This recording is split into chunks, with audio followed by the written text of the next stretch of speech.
झुंझुनू, जो शेखावाटी का वो अंचल है जिसकी पहचान देश को सबसे ज्यादा सेठ और सैनिक देने की है।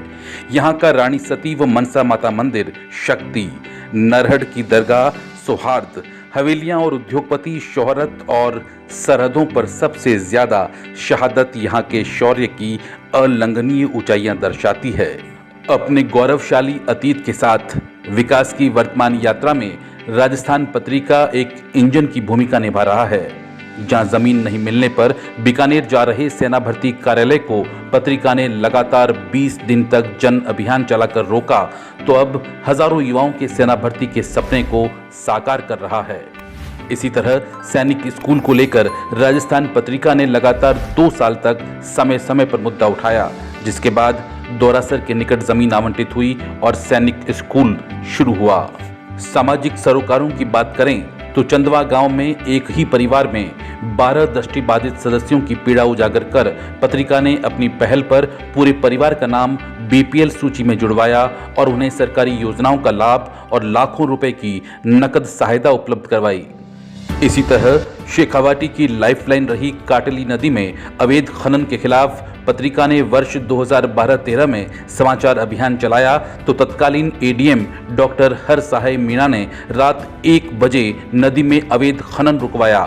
इसी तरह 2013-14 में पत्रिका ने तत्कालीन जिला कलेक्टर आरुषि मलिक के साथ मिलकर बेटी बचाओ अभियान शुरू किया, तो जिले के लिंगानुपात में तेजी से सुधार हुआ, जिसके चलते प्रधानमंत्री नरेंद्र मोदी ने बेटी बचाओ बेटी पढ़ाओ अभियान का विस्तार झुंझुनू की सरजमी से किया। तांबा नगरी खेतड़ी के कॉपर कॉम्प्लेक्स को बचाने के लिए भी राजस्थान पत्रिका ने समाचार अभियानों की श्रृंखला को जारी रखा। हाल के कोरोना काल की ही बात करें तो प्रवासी मजदूरों को घर पहुंचाने के लिए पत्रिका के विशेष समाचार अभियान के बाद प्रशासन ने दिल्ली पत्र लिखकर उत्तर प्रदेश और बिहार के लिए पहली बार 5 विशेष ट्रेन चलवाई।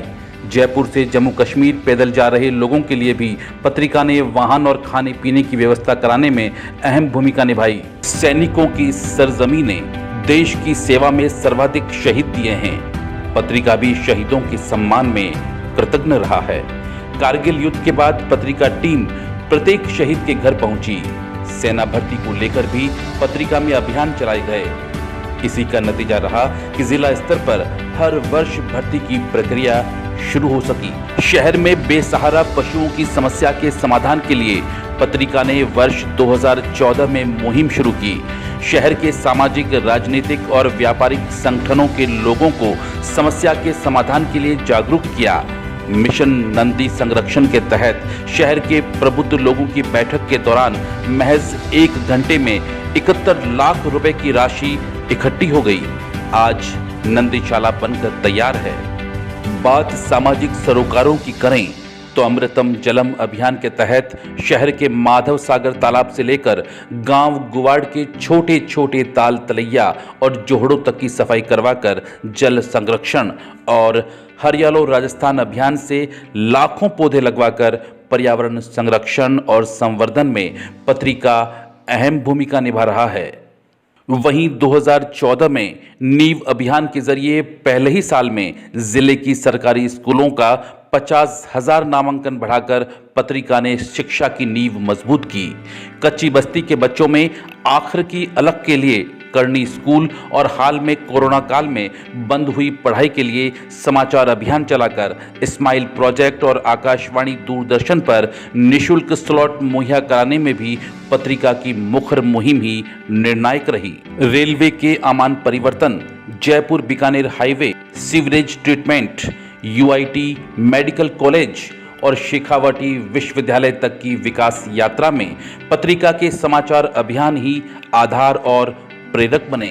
सीकर पत्रिका की सरोकारी और सृजनात्मक पत्रकारिता राष्ट्रपति और प्रधानमंत्री के मन को भी छू चुकी है, जिसकी बानगी मालियों की ढाणी के 3 वजनी बच्चों की खबर प्रकाशन के बाद उनका उपचार तत्कालीन राष्ट्रपति एपीजे अब्दुल कलाम द्वारा दिल्ली एम्स में करवाया गया।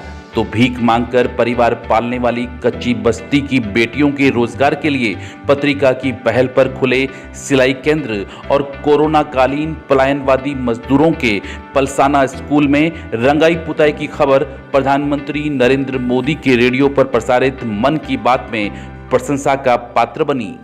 पत्रिका हर विपदा में भी साथ खड़ा रहा है। देश में भूकंप हो या सुनामी, पत्रिका के आह्वान पर हर विपदा में शेखावटी की जनता साथ खड़ी रही। पत्रिका के आह्वान पर लोगों ने दिल खोलकर दान किया।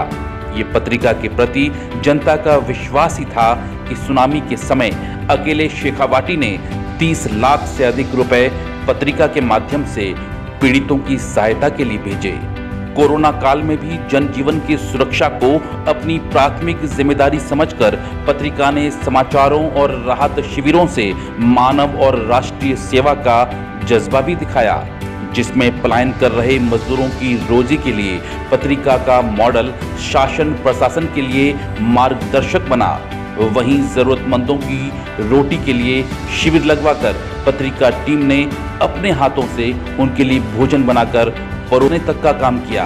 सेना भर्ती के लिए समाचार अभियान चलाकर चूरू में ही सेना भर्ती की शुरुआत करवाई, तो अमृतम जलम जैसे जन अभियान चलाकर शहर के ताल तलैया और गांव गुवाड़ के जोहड़ तक को जल संरक्षण और संवर्धन का प्रमुख स्रोत बनाया।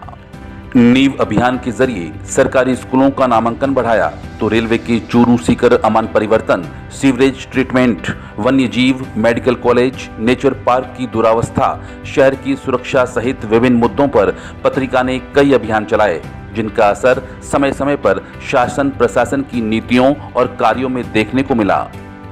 शहर की सुरक्षा के लिए अभय कमांड सेंटर के लिए चलाए गए पत्रिका के अभियान के बाद तो खुद मुख्यमंत्री ने पिछले साल प्रदेश स्तर पर चूरू के अभय कमांड सेंटर का उद्घाटन किया। इसी तरह पिछले साल किसान सम्मान निधि योजना में गड़बड़ी पर जब पत्रिका ने खबर प्रकाशित की, तो राज्य सरकार ने जिला कलेक्टर से इसकी रिकवरी करने के आदेश जारी कर चूरू से करीब 5 लाख रुपए की रिकवरी करवाई। वर्ष 2016 में पत्रिका ने चूरू को चाहिए भगीरथ अभियान चलाया, तो सरकार ने बजट में तारानगर में नहर के लिए विशेष राशि स्वीकृत की।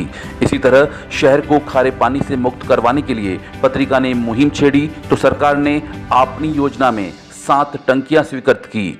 सऊदी की जेल में फंसे 200 भारतीयों की आवाज बनकर पत्रिका वर्ष 2019 में उनकी वतन वापसी का वाहक बना, तो पिछले साल सादुलपुर थाने के तत्कालीन थानाधिकारी विष्णुदत्त विश्नोई की आत्महत्या मामले को भी सीबीआई जांच तक पहुंचाने में पत्रिका के समाचार बड़े आधार बने।